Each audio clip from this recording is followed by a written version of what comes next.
will we will be putting it up on our website. So in case some of your friends want to watch it later, do ask them to visit our website too. Okay, so I called it the Campus Toolkit because my firm belief is that irrespective of what course you're studying, whether it's commerce, humanities, the sciences, engineering, medicine, well, in college, you need to start planning ahead, right? You need to start thinking about A, how do I maximize my output from college? And B, how do I ensure that the next step I take is a well thought one, is a well considered one, but is also an impactful one, right? So that's the reason why I called it the Campus Toolkit. I'll dive right into it. Here's my agenda. We'll talk about CV building, is what makes for a good CV, what makes, what recruiters look for in good CVs. We'll then jump right into, the discussion between the IIMs and the YLP program at ISB. And I use this as a bridge to answer our main question, which is better, the CAT or the GMAT? And well, that's about it. I will quickly also tell you a little bit about what Mentors Capital does, and then we'll open up for questions. Right? Okay, so let's dive right into the CV portion of today's session. We'll start with the purpose. Right? There are three components to my talk on the CV. One is, why is a CV there? Two, what should our strategy be towards building a CV? And three, how should we, once we know what to put in it, once we know what points and what major achievements, major accomplishments, incidents, what should I put in there? The last part is, how do I package it? How do I present it? Because, well, I come from a marketer's perspective. You need to plan all things, right? So that's the agenda. Purpose, right?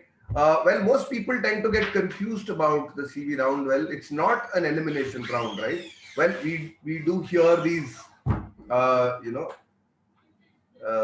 things floating around, people saying all the time that, well, HR personnel, when they look at CVs, they literally, spend maybe 5 seconds on a CV, right? Which is very scary if you think about it, because in reality, and that's quite true. That's quite true, because they don't have the time or the inclination to read every single point on your CV. So they'll probably glance at it the first 10 seconds maybe, and then that's it, right? But that doesn't mean that they're eliminating candidates. What they're doing is actually they're selecting candidates, right? And the difference is stark, because if you think about the CV as a tool to get yourself selected, then you need to give them very, very strong reasons to get selected, right? And so that's just that purpose, just that way of looking at the CV is quite important. Well, what the CV does is that it gives the recruiter or if it's an admission committee in a college, it gives them an idea about the candidate.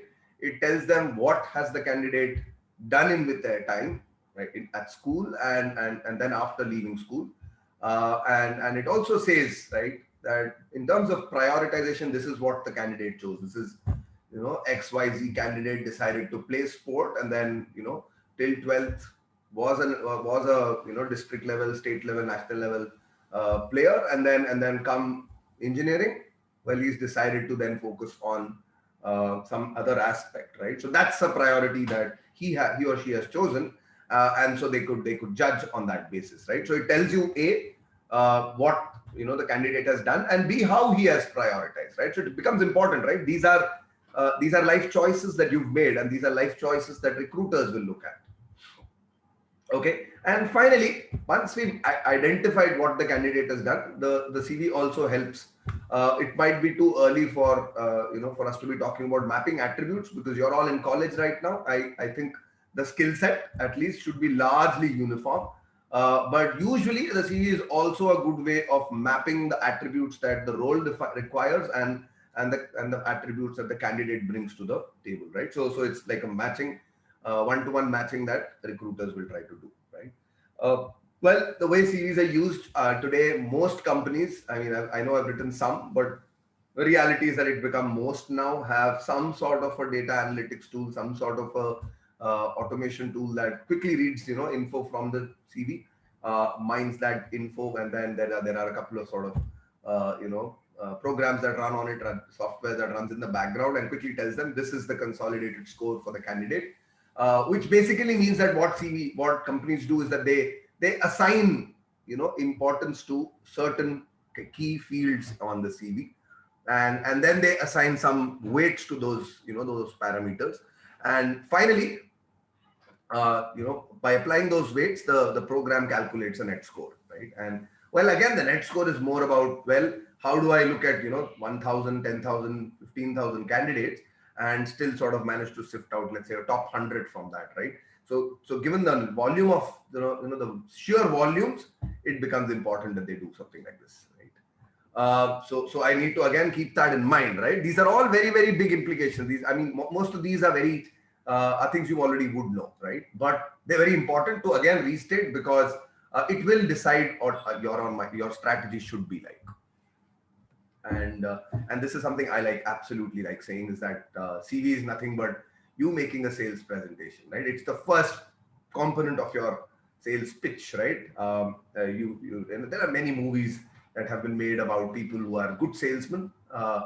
Rocket Singh is the most notable Indian movie. I think even The Pursuit of Happiness, even though it does see Will Smith in the role of a prospective investment banker, but I think a lot of what he does is also selling, and he does sell, himself to people, whether it was when he was selling the product that he was, and later on selling himself to the company, right? So I think that's the perspective you guys should carry, that end of the day, I'm trying to sell myself and my personality and my attributes to this audience, which consists of working professionals. And I think I should understand what they want, because that's the only way you can sell, right? So understand what that company, that sector, that discipline wants, and then try to, if I have time, I will try to mold myself in a manner that he likes me. If I don't have the time, well, at least I will bring out the aspects of myself that will appeal to him or her, right? So that's the sales approach that I think all of us should be carrying, especially when it comes to the CV, but also when it comes to the interview. More importantly, in fact, for the interview, because you need to go in with this energy into the room, or nowadays it's online, so you need to burst into energy when you walk into an interview room. I mean, this talk of energy suddenly reminds me of, the moment energy comes into play, I always think of Rafael Nadal, right? I mean, I know the great champion went down in 4 sets yesterday, but I think I was reading his biography the other day, and he says that, and in fact, not just him, I think his closest group of people who live around him say that there is a huge transformation that happens when Nadal steps onto the court, right?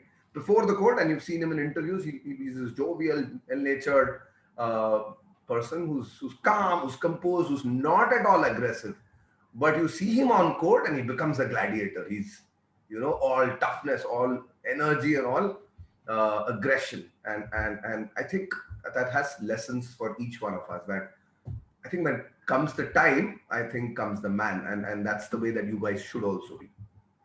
Anyway, enough gyan. Let's come back to what should be our strategy when it comes to, preparing the sales pitch, right? Obviously, any sales strategy goes something like this, right? You need to create a good product, right? And then you need to figure out in that product, what is the big, or what are the big claims that I can make. Each of these claims need to be backed up with evidence. I mean, obviously goes without saying, I need to prove to the audience, prove to the TG that I am indeed blessed, or these are attributes that I have. And then finally comes the big task of packaging, right? I have what the attributes that the company wants. I have backed it up with evidence, but I need to do as good a job in packaging it, in presenting it well to the prospective audience, right? So that's the sales process, right? The key components for me that you guys should take away are: one, start with a good product. Well, good product means that those of you in the audience today who are in your second or third year of engineering probably can still work on the good product aspect, because you have a couple of years to go. You can mold yourself, you can bring things on your CV which could make you strong, which could make your profile strong in the next couple of years, right? Those of you probably a little later in stage, maybe third year, final year, if your placement season is about to begin, well, then work more on the presentation aspect, maybe even the evidence aspect, because the latter parts of the sales process are more relevant for you.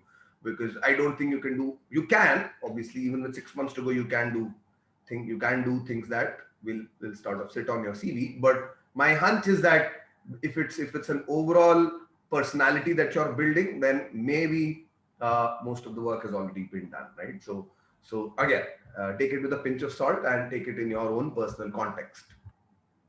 What makes a good profile, like a good product, is what we were talking about, right? So when it comes to CV, you're trying to sell yourself. So what is it that companies or campuses look for, where these schools look for in a candidate? Well, four main things, man. I think these are, again, very, very obvious, but I need to restate it. Most people tend to underestimate academics, right? It's not that colleges or recruiters want, uh, academic geniuses. No, no, no, no. But what they do want is academic consistency, right? They don't want to see spikes. They don't want to see, suddenly the graph spiking up with a 90%, and then suddenly next semester it plummets to about 50%, and then it goes up so no, I would any day of the week, if there is a spike from 90 to 70 and back to 90 versus another candidate who scored an even 80, 85 throughout, well, I would any day prefer the consistent candidate. In fact, at this point, I'm going to, again, I tend to do this sometimes. I tend to go into anecdote mode, and I'm going to go that way again.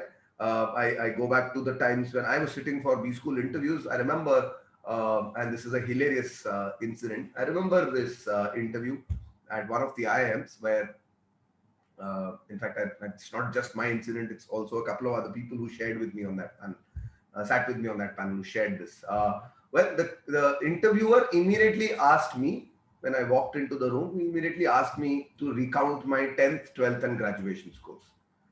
I was like, okay, no problem. I'd scored I think a 90, 89 in my 10th and a 90 in my 12th. And my grad score was about 79% college score. Which, by the way, in considering that it's Madras University, wasn't so bad.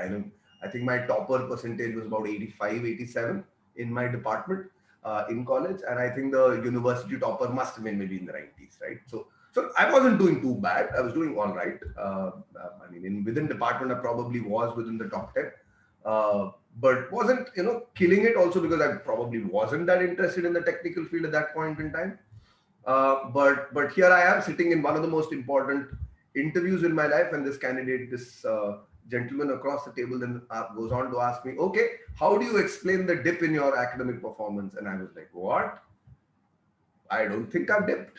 And for the next 20 minutes in the interview room, all that happened was a big discussion on and obviously, given my age and maturity at that point in time, I got flustered, right? Because, well, when somebody that you respect across the table is trying to convince you that you've done very poorly, you do feel the heat at that point in time. And that's what I did. I walked out of the room completely drained of energy.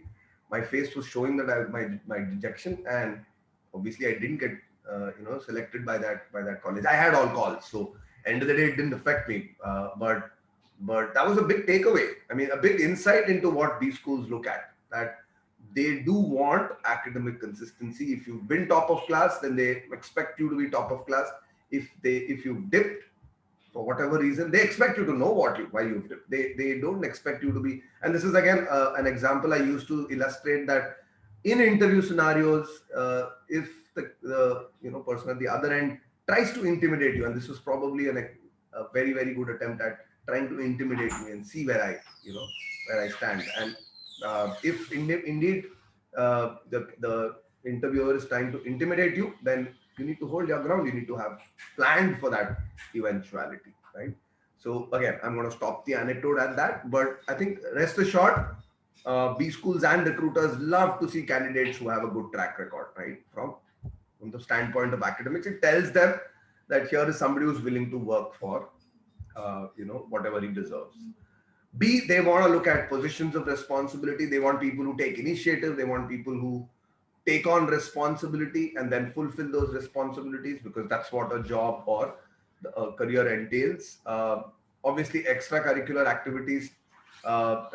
We live in a world which is increasingly becoming interdisciplinary, right? There's no one particular trait that is seen as important anymore. I mean, sure, in today's world, the buzzword is data analytics, right? But then it's not like you can become an expert only at data analytics and not know anything else. So So I think the mantra for today's world is being multidisciplinary, which means that if you like data science, great, but also learn about something else where data science can be applied, right? So it could be something like cryptocurrency, it could be something like fintech. I mean, the world is your oyster. Go find out what is it that you would like to, dabble in. So extracurricular activities sort of showcase this desire to explore, this desire to be multifaceted, and that's also something that recruiters love. And last but not the least, internships, because what internships do is that, especially for a B school, at least I believe, more for a B school than for a college campus recruiter, is the fact that an internship tells the AdCom, the admission committee, it tells the admission committee that here is a candidate who's gone out, sat in, companies, sat and worked with, if it's a startup, at least work very closely with co-founders. If it's not a startup, if it's an MNC, they've worked in a corporate environment where work was given to them and they executed it.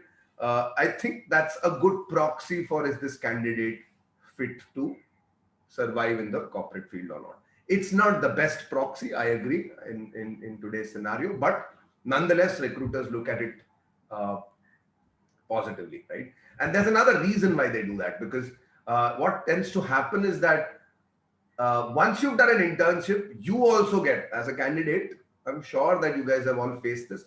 All internship experiences are not standard, right? You can walk out of an internship thinking, wow, I loved that.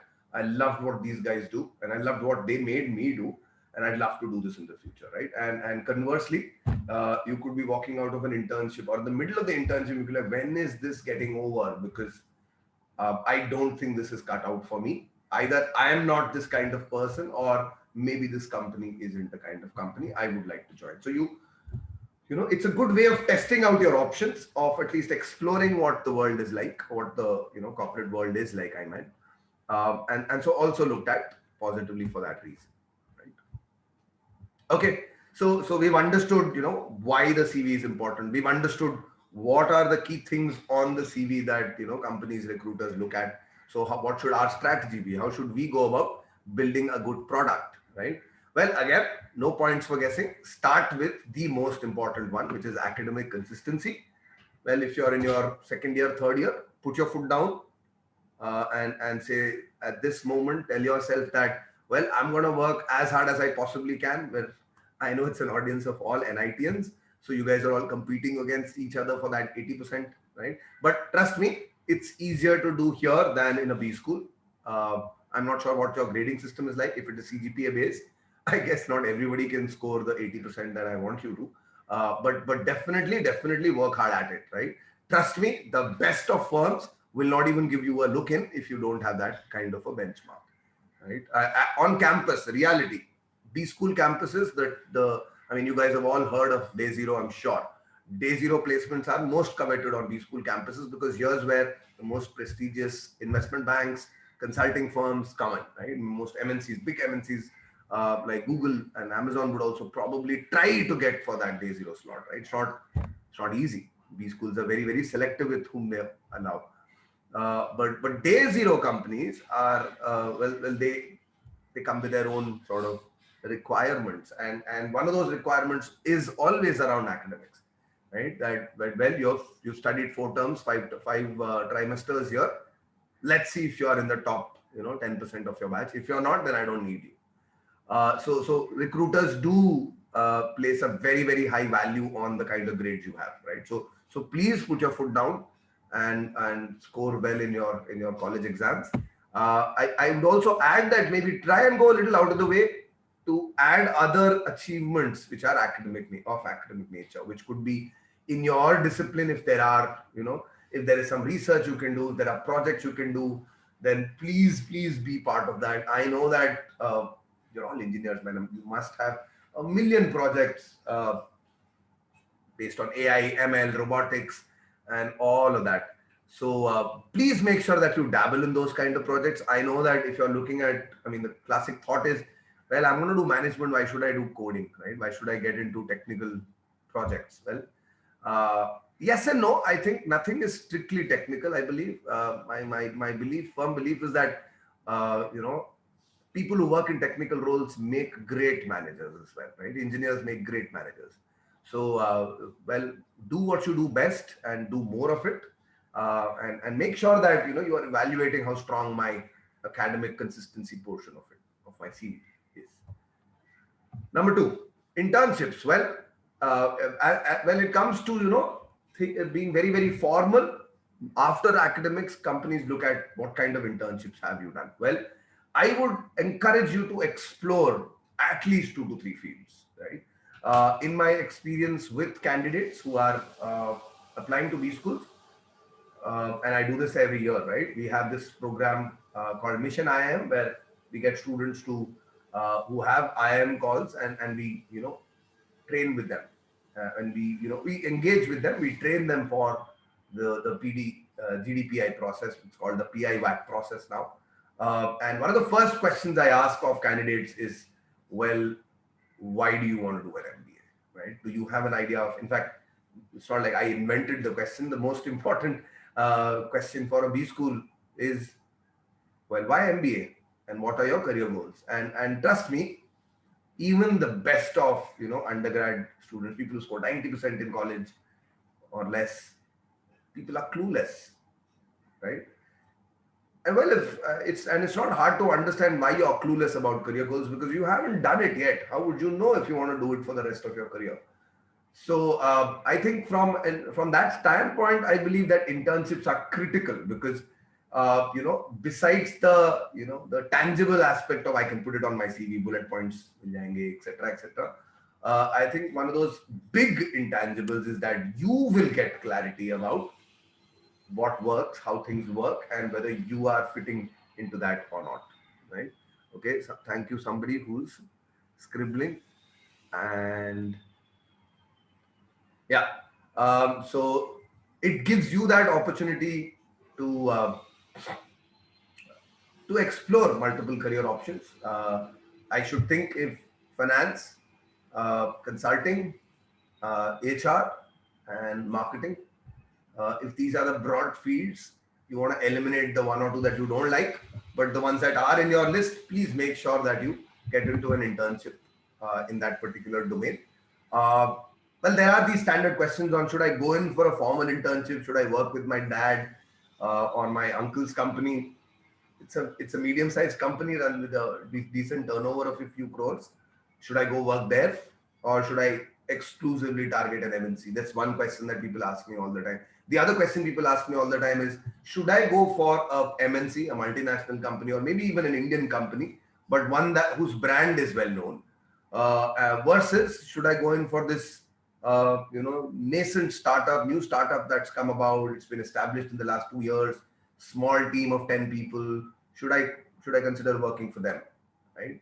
Well, no easy answers for each of these questions, right? Because well, on the first part, should I go for formal or informal? Well, I think any day you should choose to be formal, right? Because I guess it's about backing up your claims, and I think evidence is stronger when it is unbiased, right? So if you want your internship certificates to hold merit, if you want your recommendations from recruiters to hold merit, then clearly you want to do it with somebody who's not known you in a personal capacity, right? So that's an easy one. But the harder question to answer is, should I trust a brand, or should I trust the role that I will get in a internship? Well, I would like to say, in a utopian world, everything should be about the work, right? We should only be trusting. Well, go work for. I mean, typically, again, this happens all the time, right? That big companies tend to be so big and so bureaucratic in a sense that, and you're such a small little fly in that organization's existence, that you don't get noticed, right? Interns don't get that kind of attention in a company that they should, honestly. If at least I've always made a point to do that, but that doesn't always happen. So the reality is that you probably will walk into a 2 month internship with a big company, and maybe have a week's worth of work given to you, right? And which will all be very, very monotonous, right? It's like there's a project topic that's handed over year on year. Same topic happens every single year, and it adds very little value to the company. It teaches you a few things for sure, but I mean, definitely not worth to work 2 months of your time. Well, if that's one. Obviously, not all internships are like that. Please don't take it otherwise. But your internship experiences could be like that. But at the other end of the spectrum is this little startup where with 5 or 10 people or 20 or 150 people in that company, there's very little chance of you going unnoticed. More importantly, there's very little chance of your work being unimpactful because every little thing that happens goes on in that company ultimately affects the bottom line, right? So you are cost to the company. I'm assuming that it's a paid internship, but more importantly, you're an asset to the company in terms of what you bring to the table and in terms of time that you bring to the table. So at the other end is this, right? Well, I would suggest if you have the option, go for both. Choose to do both. Choose to do one internship with a big firm and then choose to do one internship in a smaller MNC, in a smaller startup. Experience both ends of this world, of this coin, and then decide for yourself which one is it that you would like more, right? So try both, but if possible, prefer the work profile, right? I would say, but only slightly, right? And that's again a very personal thing. I think if you ask 10 different people, they're going to have 10 different answers to this. But everybody would still agree that both are important, that you should experience both aspects of working in these kind of organizations. Okay, about internships. Um, and then about even your projects, right? I know that you guys have technical projects as part of your final year project, and that you must be doing. Uh, but in today's world, I think, forget today's world. I think as way back as I studied in engineering, I remember I could get in touch with, a firm based out of, I think, the Middle East, and I did a paid internship in those days, completely online, right? And if I could do that, I'm sure you guys could too, right? So go looking for these projects. Maybe they don't come from your college, but definitely find projects worth, because remember, recruiters, and I am one of those, they want interns, right? And they're really positive about interns in today's world because let's face it, man, you're cheap labor, right? You come cheap, you don't ask for too much money, and you're eager to please because you want to learn, and you come with a clean slate. You don't have any preconceived notion about what works, what doesn't work. You're there to explore and find out for yourself, find out afresh, and that's something that startups and companies love, right? And so you should give yourself that benefit of the doubt and go reach out to the public at large. Use LinkedIn as much as you can. Use other resources, contacts and networks as much as you can. Every single person you speak to will be a potential recruiter, would be a potential contact for you to find that internship, right? So please do keep doing that as much as you can. In fact, we at Mentors Capital also give you access to this network, right? So consider exploring our. Uh, then obviously the other aspect of what makes a good candidate or what makes for a good product when it comes to a CV is what kind of responsibilities you've taken. Well, uh, in college, I know there are only a few roles, handful of roles that you get. There are a handful of societies and clubs uh, that get, and typically when I find that people haven't done, again, comes from personal anecdotal experience, that candidates come to me and say, "Sir, I haven't done anything in college." I said, "Why?" "Well, because I sat for interviews, but I didn't get selected." I said, "Okay, did you sit next year?" So no, next year they don't select. Next year only people get promoted. So if I had sat next year, I would have gotten in at the junior level, not at not with my batchmates. I said, okay, I understand politics and all of that, but who's the loser here, right? That's one part. And two, why didn't you try something else?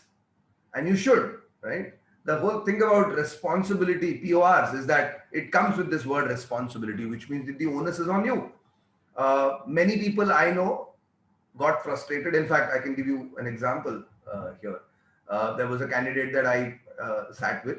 And this person was studying in Delhi University, and he said, "Sir, we have this beautiful organization, student-run organization called Enactus, right? It's an organization that basically does social entrepreneurship projects, right? What they do is they collaborate with companies like KPMG and Ernst and Young, and they have these, and then they identify need-based projects, right? And so their belief and their modus operandi is that they have chapters of Enactus across different states, across different campuses, colleges, and every chapter then will obviously recruit from within that college. They'll recruit some people. So there would be an Enactus. I don't know if there's an Enactus Trichy, but there would be an Enactus. There was at least an Enactus in a few colleges in Delhi University. And this person, his college had a chapter of Enactus, right?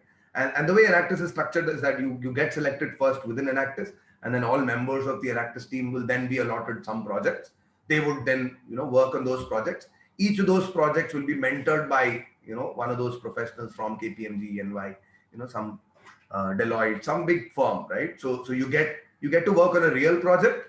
You get to create a real impact on the ground because it's all social entrepreneurship. You'll be doing these waste recycling project, or it will be a project about there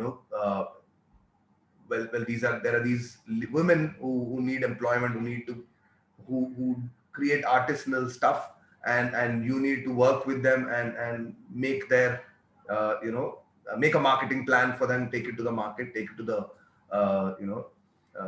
take it to the wholesale market, try to give them a steady source of revenue, build a sustainable model for their existence, right? That's what would be one of their objectives. And I think it's a great idea, right? It's a great way in which it gets executed, right? But it's also very competitive because everybody today in the Delhi circle, DU circle, circuit, everybody knows about Enactus. So this person was very disappointed with Enactus, and he said, I applied and I didn't get selected. Well, he didn't take it with dejection. He actually took it as motivation. He said, okay, I did not get selected, but let me go ahead. And remember, he is looking at an organization which is a global organization, right? They have chapters across the world. But what he did next was that he said, okay, that's not a problem. I will establish a club of my own, a society of my own, and I will identify what does it take for a 5-member, 6-member team that I will establish. I need maybe 2, maybe 3 projects.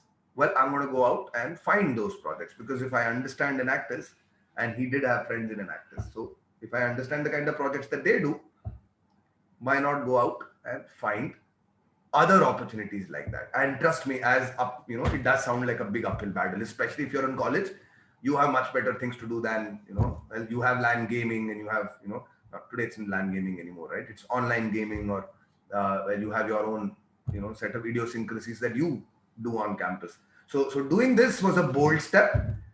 It was a risky step too, because, it could be mismanaged, it could be a failure, and then what does he have to show for it for himself, right? But no, I mean, when I was speaking to him, it had already been a year and a half in the making, and they had 2-3 projects that they had successfully sort of executed, and well, he managed to clear his IM interview, right? Based on this, and this, by the way, this experience was crucial to his interview, because I say this with this much clarity because we threshed out every single instance of his, journey through, his organization, the organization that he created.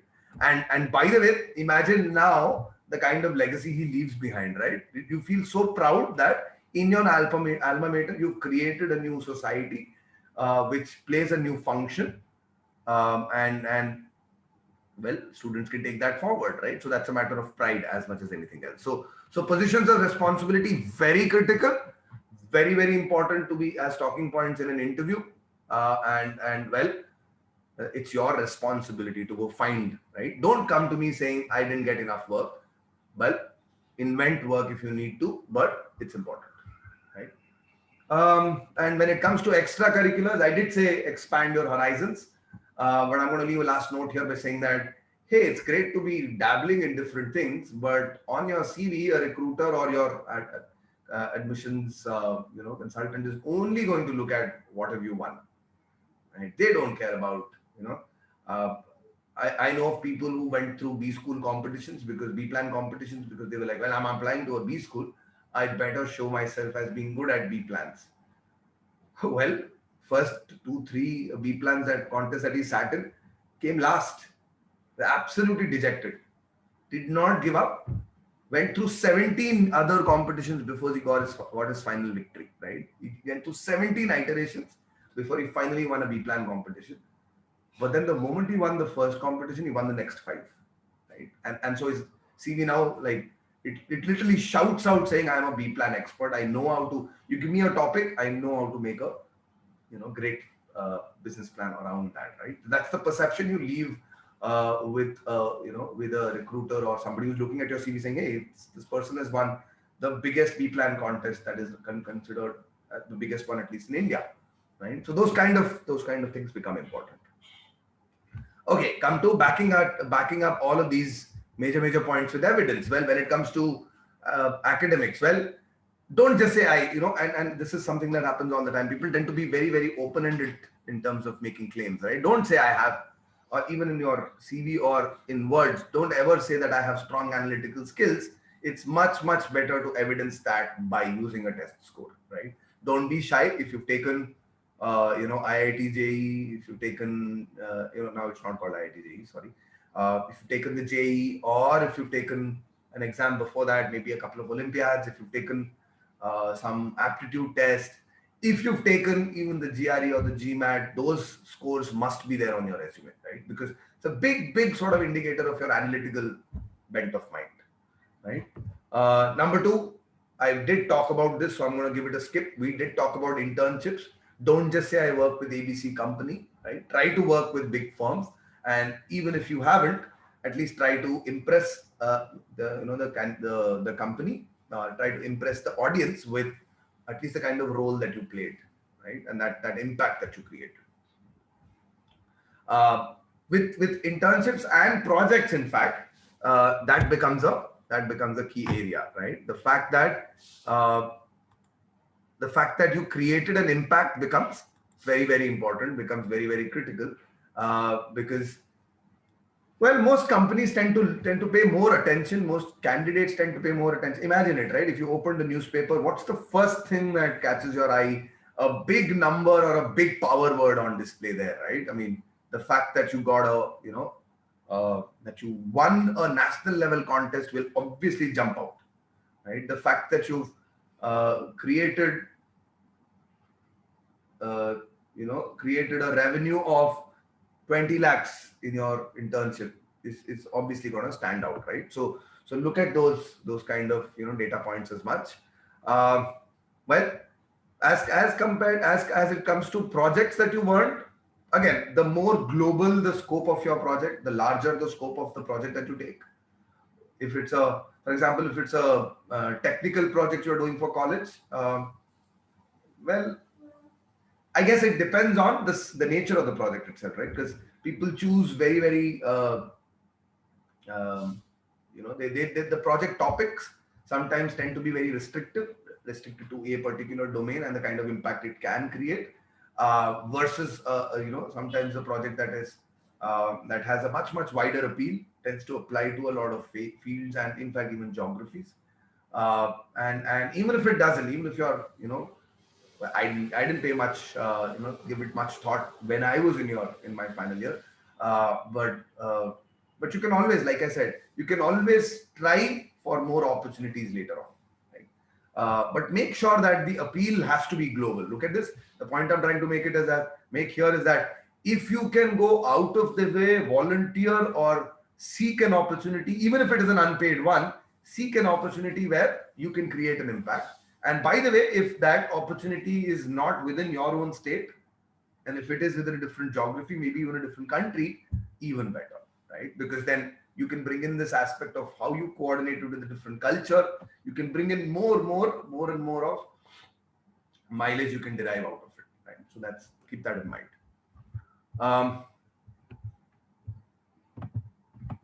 Next up, PORs. Well, again, this stuff is quite banal, it's quite obvious, right? Don't say strong leadership qualities.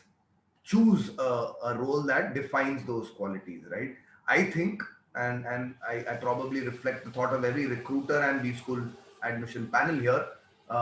In any campus across the country, the placement cell will probably be doing the most amount of work, right? So, and that's a notion that I have. It might or might not be true in your college, right? It's not obviously 100% true all the time, but I think in a large sense, in a statistical sense, I think that statement reads correct, right? That yes, most of the time they tend to be, well, they tend to have a lot of work, right? Imagine taking on the responsibility to place my entire batch of, let's say, 1,000 odd engineers. It's not going to be easy, right? Even if that doesn't involve finding new recruiters, because hey, come on, companies already come, right? They came last year. You just need to call them again this year. So what's the big deal? Well, no, there is a great amount of work involved here, because it involves liaising with the HR of these companies. There's the way that you speak to them. You don't want to ruffle any feathers when you're dealing with them. Companies have their own sort of idiosyncrasies. They want to come in first. I want to come in before company A, because company A is my competitor. I can't come to campus after A, right? Ego tussles, right? So there's so much to manage even at a company end. So much communication that happens. You need to send them emails. You need to be able to write good, impactful emails. So there's a lot of work that the placecom does in every college, right? So, well, if possible, get into the placecom. But if not, at least think about the roles, the facets of the role that placecom embodies, right? And then at least find something like that. If not, create something like that, right? So that's something that I would leave you with. I've already said winning is critical when it comes to extracurriculars. Third aspect, well, we've talked about the main two aspects. What do companies look for? B, what are the main things that you can work upon in your resume? Third is, how do you package what you've already done? Whatever your life history is, how do you present it? Well, there is a good and a bad, as with everything else. Here is a CV which is very poorly written, you can look at it and you'll be like, hey, what kind of a weird format is this? To the first impression, even though, and I've deliberately kept it small so that you don't start reading things, right? I know that it's not easy to read, but a couple of things stand out, right? Look at the way it's justified. The second line, the second row over here. Look at the way it's justified. It's suddenly center aligned, right? Whereas everything else is left aligned. So that stands out, right? You tend to catch these things even at a glance, right? The other thing that you notice is that it has so much white space, right? So many blank spaces on the CV, right from the top to the bottom, right? So, if I'm looking at this, I'm thinking, hey, maybe this guy did not do too much at school and college, right? He's just trying to fill the CV up with blank spaces. I don't like this, right? Switch, move on to the next CV. And now contrast that with this CV, right? Because you can see that, and the other thing that you can do here is that that you will notice here is that, well, what has he shown me? He's shown me one block of academics and one block of achievements. Well, what kind of achievements? And remember, we're coming with the perspective of, I understand what companies want, right? And if I do, I should present it in the same manner, right? So the second CV format, same candidate, says first block is that of education. Let's just put in 10th, 12th and graduation. Next block is that of internships. I'm going to quickly talk about the internship title, the role that I played, and then come to the 3 or 4 main bullets, right? Describe that internship, right? Move on to academic projects because they're different. They're probably, a semester requirement for me, but I'm going to write that separately. And finally, the last 2 sections, I know you can't see the end of the CV, but the other 2 sections that he's created are academic achievements, extracurricular activities, and positions of responsibility, right? So the idea is to structure it well, leave less blank spaces on your CV. Fewer blank spaces tell me that you give value to real estate, man. Even on your CV, it's real estate, right? Some of the key things that you should keep in mind, right? Always, when you're trying to package your CV, always use high impact words, right? I know that it's now probably done by machines, right? It's the rating of a CV is probably keyword oriented, which makes it all the more important that you do feed them those keywords. Even when a human evaluates a CV, the impression, this is classic psychology, right? That if you read a text, then there are some words that automatically register in your mind. And for an HR professional, there are some words that immediately leave an impression in his or her mind, right? So don't say I, or don't say I, I conducted this event. Say that I ideated this event, I, coordinated this event, I executed this idea, right? And wherever possible, try to use a single adjective that describes a larger meaning to it, ascribes a larger meaning to it. But here's where I also need to give you a big disclaimer, right? That don't lie. The idea is that never lie on your CV, because you're going to have to justify every single thing that you say in your CV, right? So while I'm saying use high impact words, don't use an impact word that misrepresents your position, right? I think if there is one thing that companies and campuses alike hate to see in a candidate, it's dishonesty. There is a zero tolerance towards dishonesty on B school campuses as it is on, in companies as well, right? So don't misrepresent. Try to be truthful, but obviously don't be modest, right? I want you to go out and express yourself with energy. Don't shy back in this urge to be modest and sincere and downplay your achievements. No, try to be confident and use these words as much as you can. Okay, well, what should we do? What should we not do? I mean, I think if there is a life lesson that I've learned, it's that most people tend to think in terms of, maybe it's not easy to know what to do, but it's easier to identify what not to do. And like everything else, CV building is also, filled with these obvious things that you should be avoiding, right? What do I mean? Well, let's start with this. The first thing that I hate to see on a CV is the objective line, the top line in any CV that says, here is my objective. I aspire to be, I aspire to contribute in a large and medium enterprise with, my energy and diligence. Like, yes, I already know that. You don't need to be restating it. By restating it, in fact, I probably get a little bit of insecurity, right? Saying, okay, why do you have to say this? Right? But no, jokes apart, I think it's redundant. I don't think that in college you have a clear conception of what your goals are, or your objective is. And B, even if you do think you know what your objective is, it's not good enough, right? So then it doesn't create an impact. So please do not put your objective on the CV, right? Number one. Number two, please get yourself a professional mail ID, right? One of the things that, really puts me off, the biggest joke on our B school campus was this candidate, by the way, who had, once B schools send out their selection lists, we tend to gather together in groups, right? Automatically a WhatsApp group gets created. Now it's WhatsApp group. At that point in time, it used to be Google, the Gmail groups, email groups. And a lot of emails were exchanged, and one candidate became immediately infamous, because his mail ID was something like coolboy123 or something like that, right? And I forget exactly what it was, but I mean, in those days that became viral because, I mean, it was so unprofessional that people found it intriguing, right? Recruiters do not, I mean, I'm not saying that they're going to reject you for a role because you had a bad email ID, but like everything else, impressions are important, right?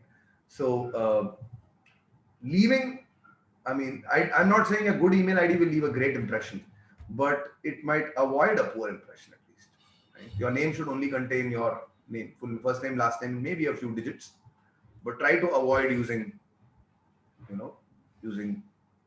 random words, right? Random descriptions in your email ID, especially the one that you submit to company. Please avoid making a CV which is more than one page. If the company is if the HR professional is gonna sift through it in 1 5-second, 10-second interval, don't give him too much to read, right? So keep your CV to one page. It should not go over into a second page. I know of people with 10, 12, 15 years of work experience who still manage to put everything that they've done in a single CV, in a single page. Well, if they can do that, you in college definitely shouldn't, find it hard, right? So fit everything into a single page. Avoid writing about hobbies. Yeah, it's great that you can sing well. It's great that you can play the guitar, but I don't think it in any way affects my perception of you, at least for this role, right? So avoid hobbies if possible. Again, this classic question of, but I have also been told that they like multifaceted personalities. They like to see people who have achieved things in different domains. Yes, absolutely. So talk about it in an interview, but a CV is a professional document. Here's this is not a place for you to talk about your hobby of stamp collecting, right? It's completely out of place on your CV, right? So please avoid. Avoid using personal pronouns. This is one of those things that I didn't think of. It's not my personal contribution to the space. It's something that HR professionals say, right? That they always recommend candidates to not talk in the first person, right? I did this is something that you should definitely avoid, right? Avoid putting I, you, me on the CV at all costs, right? So it should be written in a language which is more generic and not so personal, right? I don't mean to say, don't say I and suddenly say we, no, right? But you don't have to take responsibility by just putting I, right?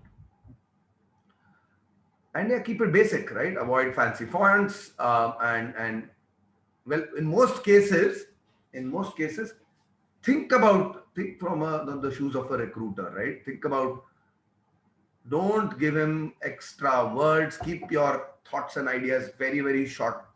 Frame them in short sentences. Don't confuse them with 2-line, 3-line ideas.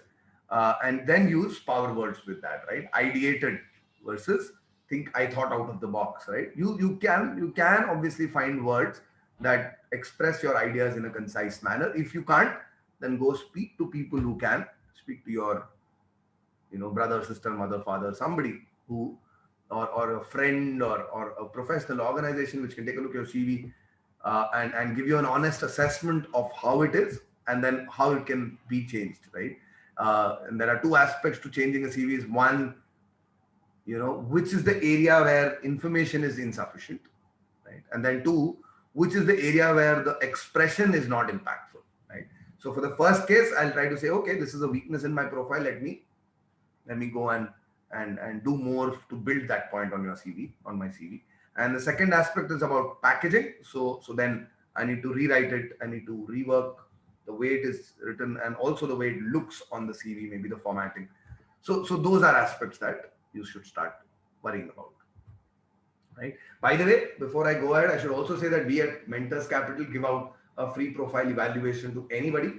So, in case you feel that you need a second opinion about your CV, just drop into our website, that's mentorscapital.com, and fill out the profile evaluation form, and we'll definitely get back to you with your CV rating. Right. Well, if you're in your second year, third year, and you want to figure out how to boost my profile, we've already talked about these activities. Go find out presentations, paper presentations, and other competitions to participate in. Work with your professors. I think this is one aspect which is ignored by most candidates. India is really lagging behind Western counterparts when it comes to research work. And so what that means is that within your college, there might be 1, maybe 2, maybe 3 professors who will be doing a project, who will be publishing a paper, right? And again, the reality is that most of your peers will not be interested in working with, on research projects. Like the classic sort of attitude here is extra work. What is the point of taking extra work? It doesn't get me more grades. It doesn't impress anybody. So why, right? But please, I think you need to change your perspective on that, because it does matter, right? B schools and even, masters, universities offering masters, they look at that very, very favorably, right? It doesn't matter if it's a technical project. They look at the kind of collaborations that you've done. They will look at the fora where you've presented this paper, right? Because that gives you exposure to a newer audience, right? And by the way, if your topic is also amenable to a B school application, even better, right? But I mean, I think those few months of presenting a paper can be critical also for a different reason, because now you know what goes into publishing a paper, right? Which means that when you enter a B school, you can also state upfront that I would like to present a paper with a professor there, right? And that is incredibly interesting, right? Because immediately you're unlocking some opportunities which 90% of the batch, even in a B school, does not unlock, right? There are very few people in B schools who write papers, who collaborate with professors on papers that are being published, right? So I should think that this is one of those dark horses, right? Nobody, nobody likes them for some weird reason, but it is a winner, right? So try to do as much work on papers as you can. Um, yes, I think with the pandemic and we sitting at home, I think that the third point becomes especially important. You can actually gain expertise in a particular domain, right? Uh, we probably are all people studying data analytics and Python and data science, but try to sort of narrow it down a little, right? Try to say that, well, this is what I'm an expert in. If I can do a couple of other certifications for that, even better. If I can I apply data science in a particular field that I'm also an expert at, right? So that should be the thought process that you follow. Don't restrict to one domain. Try to choose two, maybe even a third. And lastly, please do consider some social work. Please do dabble in some volunteer work, because that is something that everybody looks very favorably, right? And to summarize, your profile should be like a 7-pointed star. Each of those points becomes important: your internship experience, your extracurricular activities, the amount of knowledge you have about the world around you, the strengths on your profile as much as the weaknesses in your profile, and finally your academics and your hobbies. And remember, this 7-pointed star is not related to a CV. It in fact is related to your profile, right? So which means that it takes into account the things that you put on your CV, but it also takes into account other stuff like hobbies and your knowledge of the external world, which doesn't really go on a CV, which is only tested in an interview, right? In a conversation. So start thinking about all of these aspects if you want to succeed in life. Yeah. Well, there's a book that one of my colleague has written called, Acing WATGDs and Other Interviews by the IIMs, and this is by a publisher, Wiley. So if you are looking at, understanding how to go about this, you can find this book on Amazon. It's called Acing in GDs and Interviews. All right. Second point, right? We've talked about the CV. A related topic. I've tried to keep linking it to management aspirations, MBA aspirations. But let's face it, the big question that we are facing, that we are asking, you guys are asking yourself is, CAT. 2 lakh candidates, one of the most competitive exam in the world, and IIMs, which have almost, at least the top IIMs, the top 3, maybe to the top 6 IIMs, have almost this unsaid rule that if you want to get a call from us, you need to score a 99 percentile, maybe even more, right? So what that boils down to being, what I hope you guys know what a percentile is, but even if you don't, being in the top 99, being a 99 percentile plus means that you're in the top 1% of the people who took the exam, which, well, since we know 2 lakh is the rough number that takes the exam, the top 1% boils down to about, 2,000, right? So can I be in that top 2,000, right? Well, on the face of it, it doesn't sound very hard, but then it can be very challenging, right? Because I think one of the perspective here is also that CAT is written by 2 lakh people, but I think by even reasonable estimates, about 40 to 50,000 people prepare for it, right?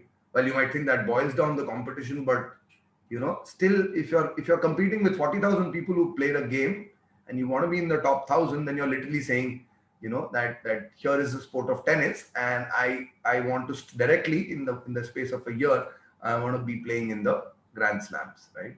So while it's possible, but it's quite hard, right? So that there is that thought that, well, even from my college, I can only think of 4 or 5 examples that scored that 99 percentile, got called from the IIMs. So do I have it in me, right? So that's one question. The second question is, well, unfortunately, CAT also is conducted only once every year. So if I don't do well once, I'm going to have to wait for a whole year and write it next, right? So that's, so from those perspectives, GMAT seems more attractive, right? Because it doesn't have that percentile score it's given away. It only has an absolute number that you need to score. And most people tend to also advise you, if you've spoken to people, I did, and the advice I got was, GMAT is easier and easier to score and easier to prepare for. So if you're in college, it's easier, but if you're working, it's even easier to prepare for the GMAT because it doesn't take that amount of time and effort as it would for CAT. So this is the debate that we are facing, and I thought one way of doing this is to go the route of forget about whether I find it easy or hard, because end of the day, uh, I don't have a choice in the matter, right? I know that the exam pattern of CAT and GMAT looks something like this, right? That the GMAT, I know it's now happening in an online avatar, so the essay is not really part of the evaluation right now, but in general, the GMAT has the quant and the verbal sections, which are about an hour, or 65 minutes and 62 minutes respectively. But besides these two sections, it also has an integrated reasoning section and an essay section. But those two are not counted in your score of 800, right? So really speaking, for the 800 marks that the score that you want on the GMAT, your energy is going into quant and verbal. Whereas if you look at CAT, then there are three sections equally evaluated, 1 hour each, equal time allocated for each of these, and number of questions is more or less similar, right? So quant, verbal, and LRDI are the three key areas here, right? So you can see there is a bit of an overlap. Both exams have quant and verbal, and even though the GMAT does not have LRDI, reality is that critical reasoning portion of the LRDI gets counted in verbal, and again a few areas from DI is replicated in the IR section, right? So yes, it's not exact one-to-one correspondence, but there is a bit of an overlap in terms of preparation, right? But the real question is not, is the exam hard? Is the competition severe? Right? Because we know CAT is taken by 2 lakh people. Is GMAT taken by fewer people? Maybe that should it should not, because end of the day you're not looking at how many people take the GMAT. It's how many people apply to B schools, right? And that number is big, right? That number is pretty large, which means that you're always going to be facing people who come in large numbers, right? So I thought maybe we look at what is the selection parameter, right? And how important is the exam itself, just the test, how important is it in me getting selected, right? So we look at, I have obviously every single IIM has a different parameter. So I looked at IIM Calcutta, right? And to be shortlisted by IIM Calcutta, to be selected, shortlisted by them, this is the initial sort of weightage that is given to their initial score, right? Which means that once you've applied for CAT, right, and this is before the I know it says CAT 2019 score, because these numbers were pulled up from their website, and that's the number that that they had mentioned. But the idea is that in any year, once the CAT result is out, what every IIM will do is that they will calculate a composite score on the basis of a formula, and this is the formula for IIM Calcutta. The formula basically says that there is a weightage of about 56% that's given to the CAT score, which means that I'm going to be investing almost a year of my time, maybe 6 to 8 months, if not more, to an exam which end of the day is only going to be worth half my candidature. The rest of it is going to be stuff I have very little control about. Okay, let's see what else is evaluated. Well, they look at class 10 score, right? That should be important, right? They look at my class 10 score, 10 marks. I can't do much about it. They look at class 12th marks and also my score in graduation. Look at this. I would rather start worrying about this, in fact, right? My grad score, well, 15 marks. On what basis do they award me 15? When do I get 15 on 15? That's what I should be spending my energy on, as much as I do on preparing for the CAT, right? So that's one little insight here, right? That, well, you would think that all IIMs or all B schools select only on the basis of CAT, but no. The reality is that it can be as low as about 56% for, remember, this is the first shortlist. And then this is, these are the weightages that are given to how you arrive at your grad score. Remember, anything, look at the bachelor's, table here, right? Look at the parameters given for bachelor's, right? If you have 60% or more, they give you 15 marks. The moment it drops, from 50 to 55, you get only 5 marks. Obviously, the middle band would get 10, right? So think about it. I score very high on academics, on graduation, if I can get more than 60%, right? Now, 60% is a notional number given by them. There will be a formula involved in converting your CGPA into the percentage. If they've not given you, this is the responsibility of your university, right? So ask your college, right, what to do. But the point still is that this is something that you have as much control about. And the story sort of remains same even when you go to the final selection parameters, right? Remember, this is not for shortlisting. This is after the interviews are done. The final selection is based on these weightages. Now look at the weightage given to CAT score. From 56%, the weightage has actually dropped to 30%, right? And that's the reality at most B schools, right? That just the test is not the critical, is not of critical importance. Test, they will need the test score. You will need to do well in the test score, but that's only a qualifying, that's only a qualifying score that you get.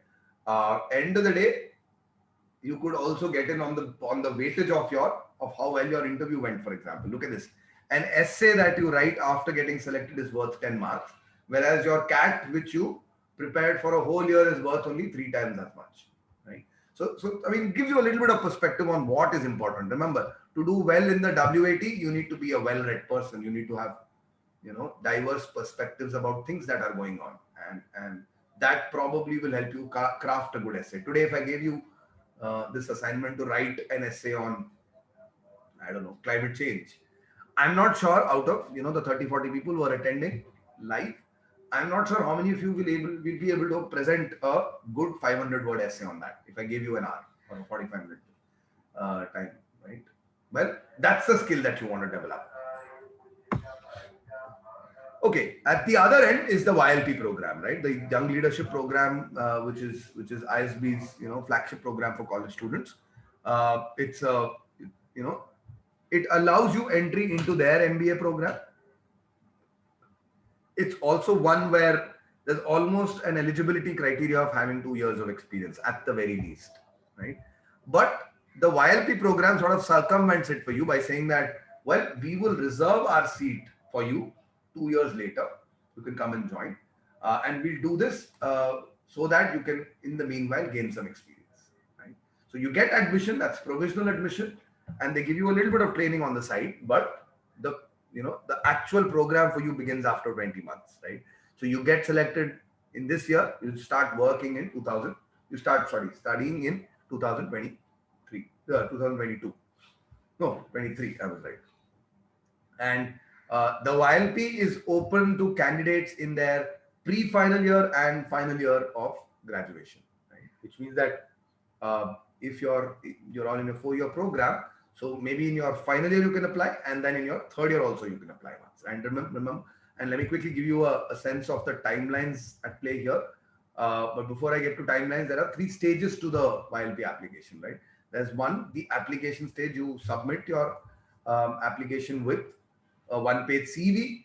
Actually, they don't even say that you need to submit a CV, but I think it's a good idea to send a CV in. They ask you to write an essay, and then they ask you to fill out this huge long application form, which pretty much replicates the CV. Right? So those are the requirements in the first stage. You do remember, notice here there is no GMAT requirement. Right? So far in the first stage, you don't need to take the GMAT or any exam. Right? And then once the first stage is done and you get shortlisted, I think around the month of May is when they typically release their list of shortlisted candidates. They give you a deadline up until August or so to submit your final application with the GMAT score, right? So which means that you get maybe, I don't think you get even this much time. You get maybe a month and a half to submit your GMAT score, and so what gets sent in now is, number one, your GMAT score, and then there is another essay that you need to write. So that's another essay. There are what we call as evaluation is actually nothing but the letters of recommendation that you submit. And once you do all of this, they call you in for interviews, which get wrapped up by the month of November, and there you go, you're in, right? So that's broadly the process that they follow. But I think a point I'm trying to make here is that a GMAT is not an early requirement, so you should apply early, even without having taken the GMAT. But more importantly, what enhances my chances of conversion are actually the essay, right? Because if you notice in the first round, the shortlisting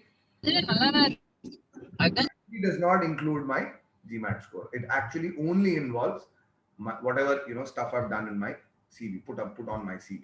So the most important thing is the CV, and then yes, GMAT is also important. It becomes a very very important determinant, at least for ISB, because uh, it can put you at an advantage. A score like 720 plus becomes very very hard to ignore, right? So getting a good GMAT score increases very much your chance of getting in. A third thing that is an intangible that helps you uh, that helps enhance your chances are if you have a job offer on hand, right? In the interview, candidates who've gone in and said that, uh, well, I have an offer from so and so company. Well, obviously they are predisposed to hire you, because they know that they want candidates who will work for 20 months. So if you have a job offer in hand, it's all the more likely for them to select you, right? And last few points are obviously that these are common denominators, which is why they are at the bottom. You need to be good at academics. You need to be good at communicating your thoughts and ideas well, right? But for me, the top few reasons are, have you built in a good strong profile on your CV, and then have you prepared hard enough to take the GMAT, right? So I think the common thread with both CAT and GMAT is that it's important, but it's not the most important thing. You need to manage, you need to balance it out in your life, right? So a classic way of sort of judging it is that, is it important to score the 99 percentile on the CAT? First question I'm asking, right? I'm trying to address here. Which is easier? Is it easier to score a 99.5 percentile in the CAT, or is it easier to score a 700 or 720 on the GMAT? Well, traditionally, from experience, I can say that, you know, the GMAT is easier. Scoring a 720 on the GMAT is probably going to be easier than doing so on the CAT. But then again, it's not a standard answer. I think it also depends on the background you come from, because the GMAT gives a greater weightage to your verbal score. So people who have very very strong quantitative skills don't, I'm not saying they don't do well. I'm just saying that they need to up their game when it comes to English, right? So that's one perspective. Two, well, big reason is that GMAT is valid for 5 years, right? And this is relevant because most of us, once we get into jobs, don't find time to prepare again, right? So you'll notice, if you have seniors who are working, you can ask them, do you find time to prepare for the CAT or the GMAT? And the clearer answer from them will be very hard. I rarely have the energy to come back and study. And even if I do have the energy, sometimes the motivation is missing, right? So yeah, a couple of things. That the fact that the GMAT is valid for 5 years makes it incredibly attractive. I applied this year to ISB. I didn't get selected. No problem. I can apply 2 years later. I'll strengthen my profile, come back in 2 years, right?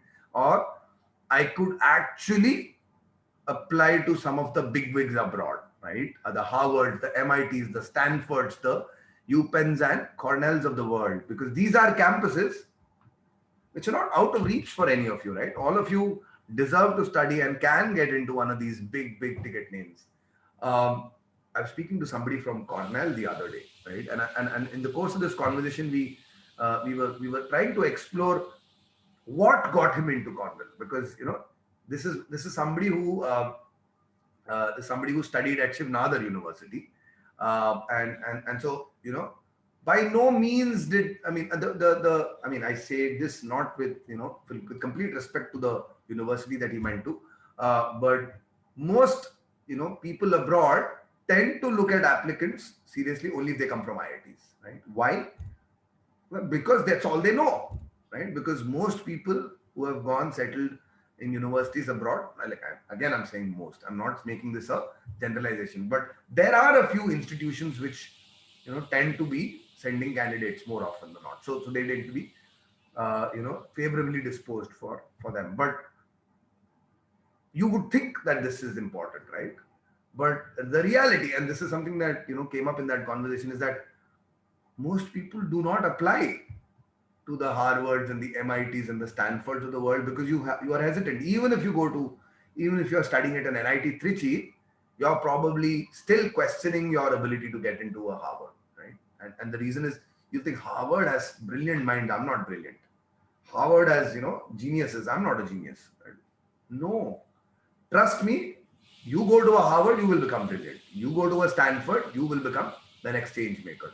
And the only thing standing between you and that dream university is the act of applying, right? Don't be afraid of rejection. Go ahead and apply. Are there any pattern differences? I did cover this very, very little in terms of difference in pattern. You can actually, in fact, what that means is that the patterns are similar. There need to be slight changes I make to, my quant preparation to account for both and verbal to account for both, right? And last but not the least is the fact that, well, what about resources and time available? GMAT is usually, you can get it done within a, smaller time frame, maybe 3 months or so. You can prepare for the GMAT and can get it done. But if you're looking at CAT, it usually takes a longer time because you're saying 3 to 4 months of just intensive preparation and then another 2 months of just intense mock taking, right? You could do this, compress this too, but obviously ideal plan 6 to 8 months, right? Now what that means, all of this, both selection processes give very little importance to the test itself. B, so that means that I need to work on other areas, right? B, the GMAT score is valid for 5 years. It's too interesting an opportunity to miss out, right? 3, there's very little in terms of difference in pattern, which means if I prepare for one, I'm automatically preparing for about 70 to 80% of the other, right? So why miss out on that opportunity? And D, there is a cost to my time and there is a cost to the amount of resources I can access. Right now in college, I think you have the luxury of time. You should make the best use of it, right? So if you consider all of these 4 or 5 points I'm trying to make, the verdict that comes out is that don't make it a choice between CAT and GMAT. If possible, consider both, right? Draw up a plan where, I said ISB on the table. I put ISB on the table precisely because I want you to think about YLP and not about GMAT, because YLP gets you into one of the top B schools in the country in a different, through the GMAT. Right? There are a few other programs that you can apply for, but I think ISB is the one that you should be targeting, right? Start early. Typically the ISB application window starts in YLP application window starts in January, right? And you need to submit your GMAT score roughly by about May, right? So what you can do is if you can start early in the year, give it about 3 months or 4 months, get GMAT out of the way, and then switch over to the CAT, right? So if you're looking at CAT 2021, well, I think it's too late for you to start thinking GMAT. In fact, even the GMAT applications that happen for this year will start from about September, right? So you've got time for it if it's only the GMAT. But if you're looking to do both, I think 2022 cycle is a better bet, right? So somebody who's looking at writing, applying to B schools in the 2022 admission cycle, you should be starting latest by about January of next year, right? So you start by Jan, have a 3-month window or 4-month window for the CAT, for the GMAT, get that out of the way, get that 720 score done and dusted, and then sit for the next 3-4 months. Obviously, you need a break in between for semester, college exams and internships that you might have. Again, typically overlap in the month of May, June.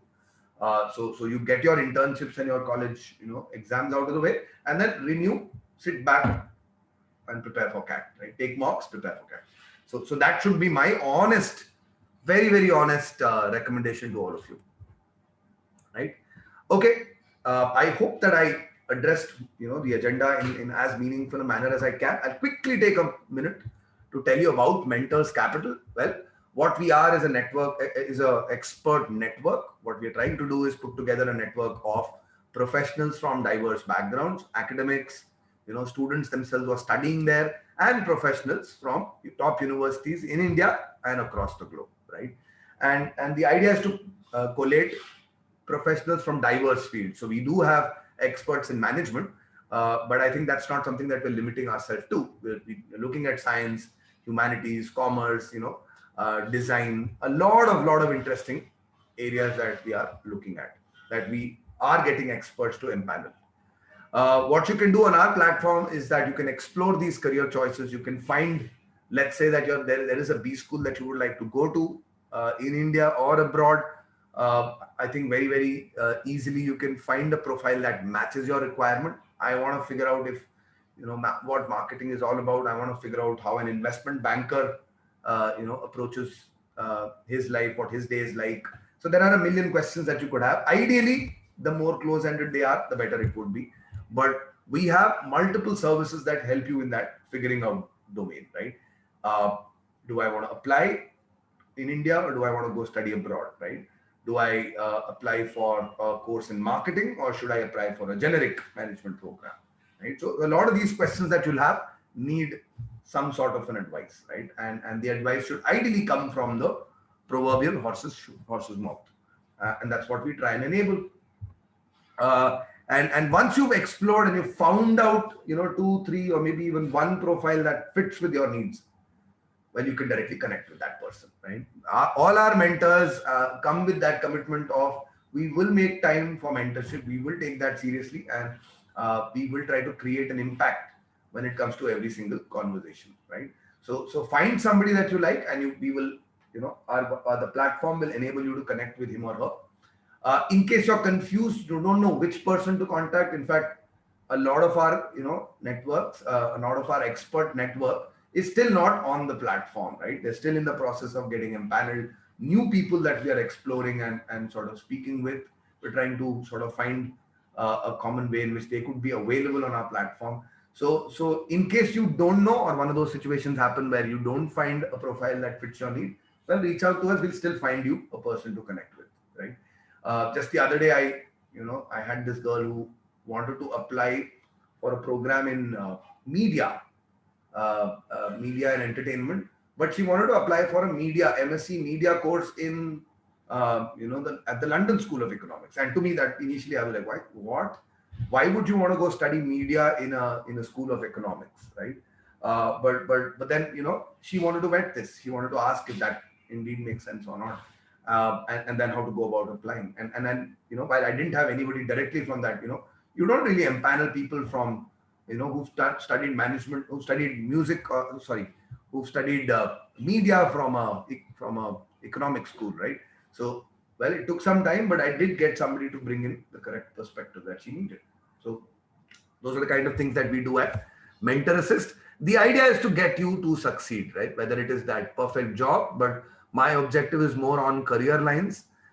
So to me, success is, can I get you into the institution of your choice, so that almost assures you a chance at success, right? So that's the objective that we keep for ourselves.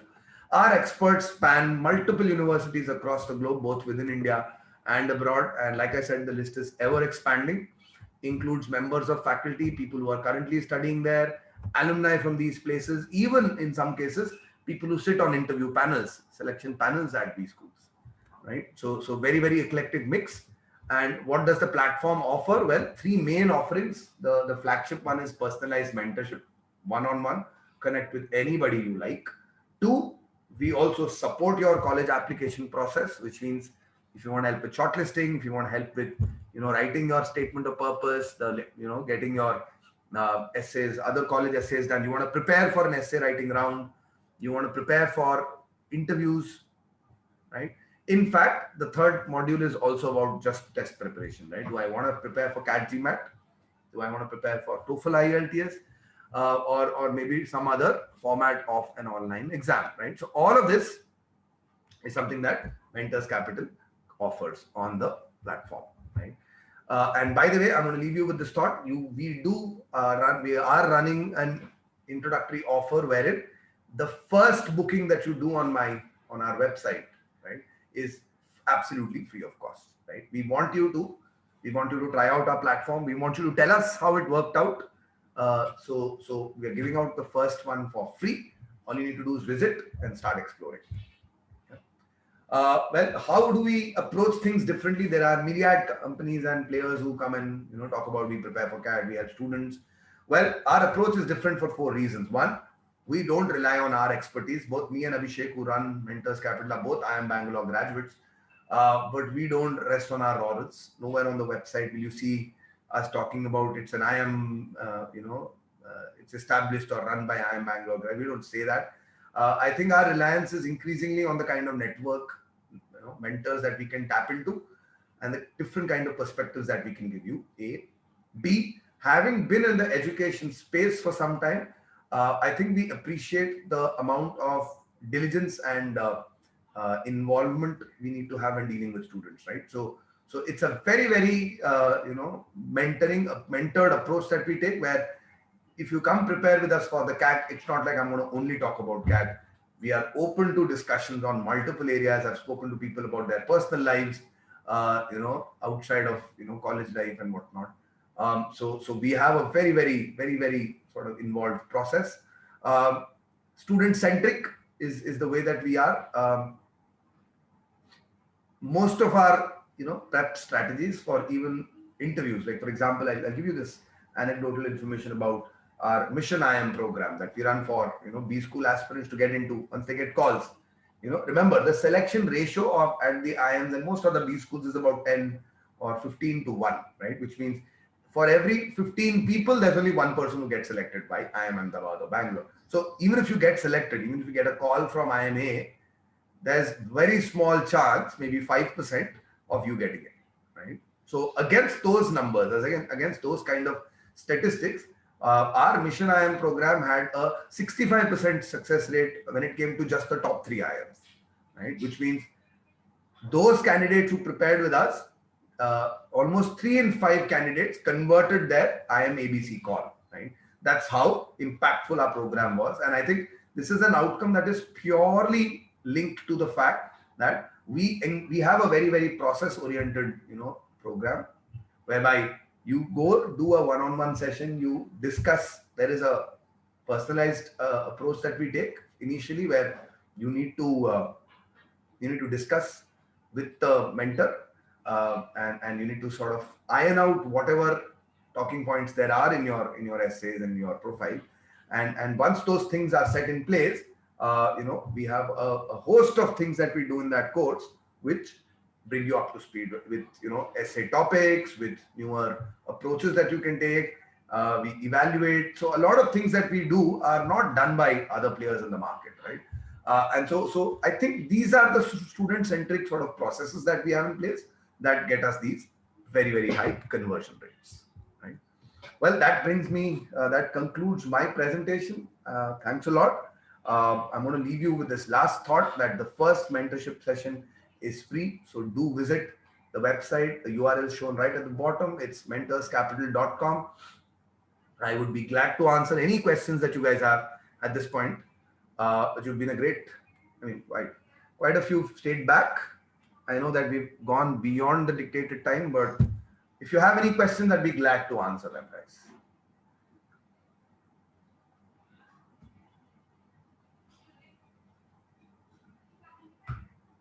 Anybody at all?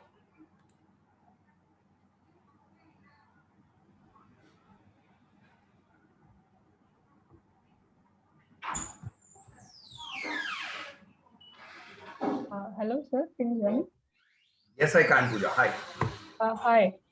So my question was just pretty simple. So you said that the GMAT is valid for 5 years, right? So if I do apply after, say, 2 years or 3 years, is there any kind of preference given to somebody who writes it in that year itself or something like that? Good question, Pooja. I think in the backdrop of even pattern changes, this is a relevant question, because you can't predict that in the next 5 years, the GMAT pattern is going to remain constant, right? So does that leave candidates at a disadvantage if they've taken it before? Absolutely not.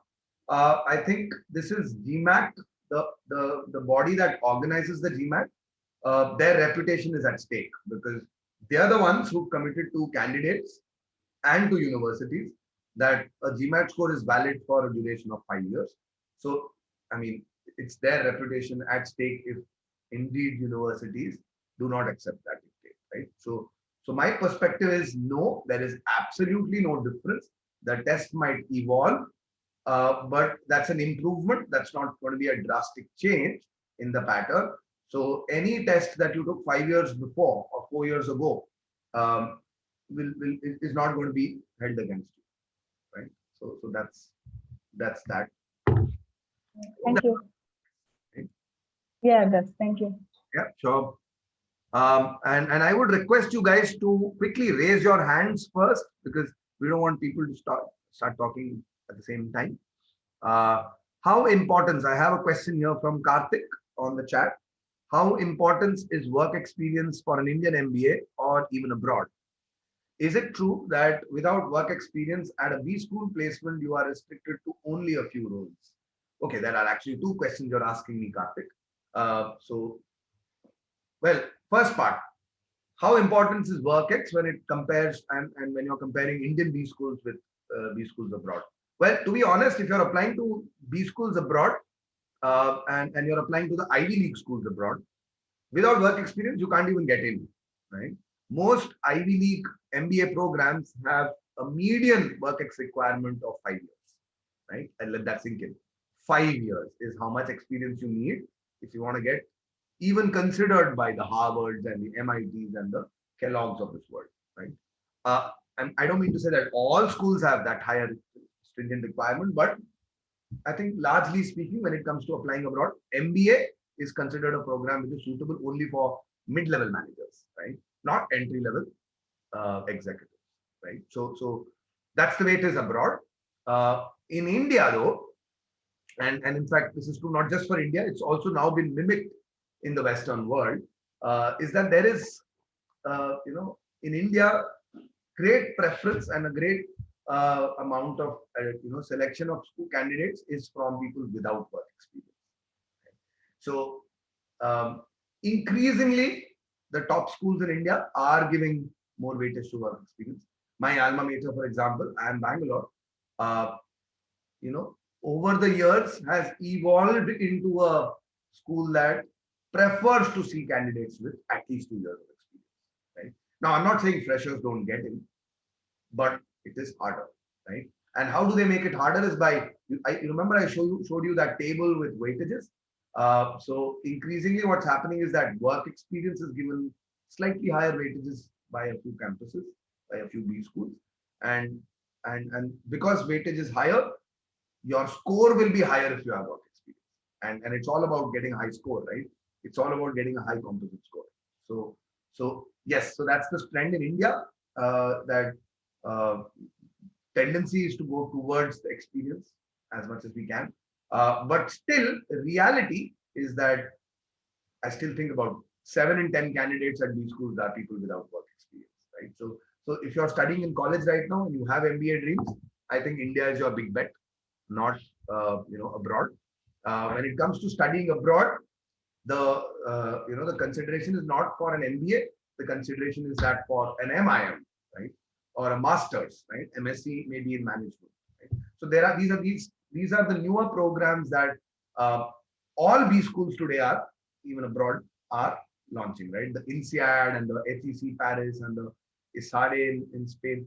All of these top names in management have floated, a management course for people without work experience, right? So what that does is that it says, if you have 5 years of work experience, you go study MBA. If you have under 2 years of experience, you go study an MI, right? And the same institute, the same B school offers both, right? So which basically for you spells that you get the same resources, the same people who teach, and probably the same network to get placed in. The difference though is that an MBA would be, in terms of role, you enter the job market at a higher role because you come in with more experience. An MIM, you probably enter, you probably go in at an entry level role, right, and into any sector, right? So that probably answers question number 1. And about placement, I am just about finishing that. About placement, even the other day I was speaking to a candidate, and she said, her choice was something that you guys would love, right? She had gotten through IIM Ahmedabad, dream school for anybody, right? Getting admission from, getting that final call from IIM Ahmedabad is a dream come true. So this girl had gotten selected there, but was debating whether to defer her joining or not. And the only reason that she did that was that she'd gotten placed with this boutique firm. Not actually not a boutique firm. It's a fairly big one now, but one that is into impact consulting. Right? They take projects on social entrepreneurship and try to create impact. That's what they do. And she was really liking the role there. And no, in fact, she just about started her role there. And so the discussion we had was what should be the thing to do. And again, one of the things that came up is that how much work experience is considered good enough, right? Is 1 year good enough? Is 2 years good enough? Is 3 years good enough? For a B school or for a recruiter who recruits from a B school, what is considered the ideal amount of work experience? Well, there is no definitive answer to this, but I think a very close approximation would be 2 years. Right? Because what we find is that recruiters tend to prefer to hire kids who are or candidates who are less experienced, right? Because the way placements happen in these schools is that there is a normal process and there is a lateral hiring process, right? The normal process is for people who don't have a great deal of work experience, who don't mind starting at entry-level roles. The lateral hiring process happens for people who have substantial experience when they enter the B school, and so they would like to continue in the same company or sector or domain and like to get into a mid-level management role, right? So that's how it stacks up, right? So now you look at this set, obviously laterals, they'll prefer work experience, they will get different unique roles, right? But so we're talking about, in Karthik's question, we're talking about only the second, set where we have only companies which prefer people without a great deal of work experience, because unlearning is a big thing, right? You learn about, supposing you were to trade for 3, 4, 5 years, right? Supposing you were to work with a investment banking firm for about 4, 5 years, and then you come do MBA from a B school, Indian B school, and then you want to go back to investment banking, right? But now the company that looks at you will be like, okay, he's learned a lot of techniques there. Our processes are different. Now, how do I teach him our process? He's already going to have that baggage from the previous role, right? So which is the reason why when they pick out candidates, they tend to not look at somebody who has more than 2, 3 years. I mean, it's not true for all roles, obviously, but if anything, I think 2 years is ideal, right? So I think that should probably answer your question, Karthik. Do let me know if you have any follow-up questions. Okay, here's one from Anirudh. Anirudh says, what if one gets selected for the YLP and isn't able to take the seat due to some reasons? Are there any repercussions that a candidate can face in that case? Well, Anirudh, I don't know where you're coming from, but I think if you get selected, you also need to pay a fee to reserve your seat, right? And so if you don't take it up, then I think the repercussion is the biggest for you, because you forego the fee that you've paid. I think that's the biggest repercussion that can happen. But other than that, I think there are none, to be honest. We run this series called MC Connect, right? MC Connect is a webinar series whereby we go visit, campuses like yours. And in fact, we also do campus affiliated events also. And in one episode, which we did, I think, a couple of weeks back, we had this mentor called Mansi. And Mansi is somebody who got into the ISB. She went in with work experience, but she got into ISB and then studied there for about 6 months, right? And then got into INSEAD.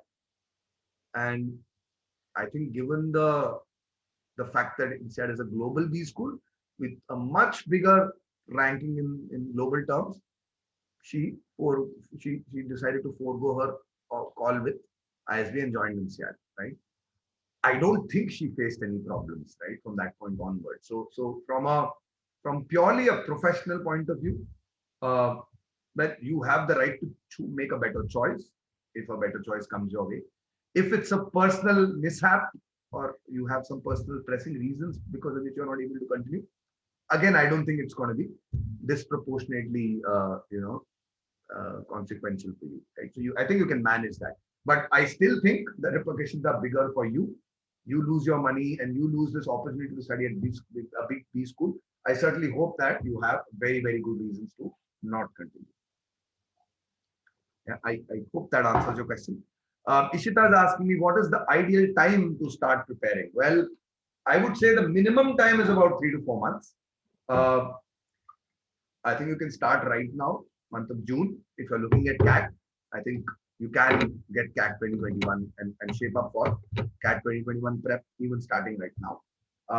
But if you're not looking at 2021, then start now nonetheless, because 2021 becomes like a practice for you, right? I really encourage, I would really, really encourage people to write the CAT 1 year before, right? I mean, you have nothing much to lose, and you get to experience not just the exam, also the way it is administered, and that's, trust me that there is value in that. Right? So ideal time maybe 6 months, 4 to 6 months minimum, maybe 8 to 12 months if you're trying to put, because the reality is that the ideal prep time also includes other things that I want you to do. I want you to do internship every 6 months or so. You need to do an internship. I also want you to do extracurricular activities in college and otherwise. So it's not like you're going to get 6 months at a stretch completely intense. No. So you're going to have to sort of manage it over a longer duration, but with consistent time every single day. So my mantra would be, or my takeaway here for you would be, prepare for 6 months at least, but prepare 2 hours every day. I think that probably is more critical. Even if it's not every day, it should be a weekly plan. It should be like, okay, I want to give about 8 hours every week for CAT. Now, I don't care where I find the time. Maybe 4 out of those 8 hours come only on the weekend. No problem. But make that time, right? And be very, very, unflinching when it comes to, being hard on yourself. You need to discipline yourself for that. Right? I hope that answers your question, Nishita.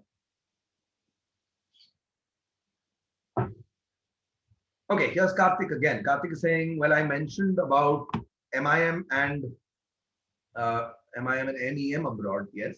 What kind of roles do they get hired for? Is it treated on par with MBA companies? Absolutely not. MIM is not at par with the MBA when it comes to foreign recruitments. But MIM is at par with Indian B schools when it comes to recruitments, right? Because I mean, the apples to oranges comparison would be that if I am a consulting firm and I go hire from an MBA, a B school abroad, versus I hire from an Indian B school, then the role that I would offer or be open to offering an MBA abroad would be different, right? But in India, it probably is going to be an associate role, right? Irrespective of how much experience you have. So yeah, I think MIM and MBA are going to be different. But by the way, MIM and MBA are abroad. When it comes to universities abroad, MI and MBA are not at par, even in terms of the amount of money that it requires. MIM is going to be a third of the cost of an MBA abroad. I don't think this is perspective that people give anymore, right? You need to be aware that studying at a Harvard is prestigious, also because you spend 1 crore to get that prestige, right? It's incredibly expensive. Right, your all costs put together comes to about 1 crore, right? And sure, it's easy to fund your, degree from Harvard. You'll have people waiting in line to give you that, give you a loan, and to, help you to finance your MBA. But remember, it is you who's taking this, this big loan, and you need to repay it, right? So I think an MIM is a good way to do a couple of things, right? One, you get to explore a new country and the way jobs and culture and academics work in that country. You still get a global brand, and if you so choose to come back to India, at least you have an MBA which has a brand, and you go out with the explicit purpose of settling down there or working there for at least a reasonable duration, right? So if you go with that perspective, at least MIM gets you a good way of entering the job market without emptying your pockets out, right? So to me, I think it's an exciting prospect.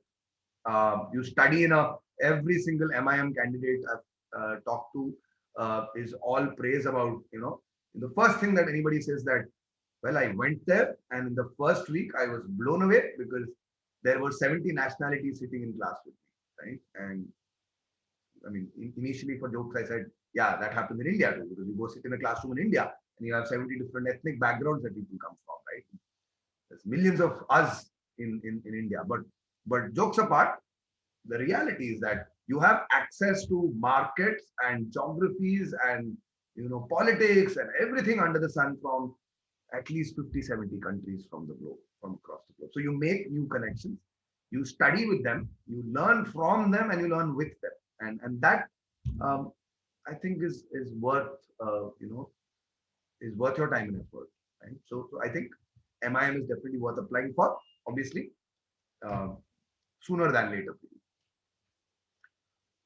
Right. So I certainly hope that answers Karthik's question too. Uh, any other questions you guys have? I certainly hope that I addressed our agenda, CAT versus DMAT. I hope that you guys will get more, be more confident about your journey from the next few months. Incidentally, we are also doing another event in collaboration with NIT Trichy. That's happening next week on the 19th. This is an event exclusively in the domain of finance. I'm getting a mentor with a background in finance, but an MBA from the IIMs to come and speak. So do make time for that. It's going to be a new perspective. It's going to be a different perspective from somebody that I know very, very well, and somebody who brings in a lot of experience in finance. So do attend if possible.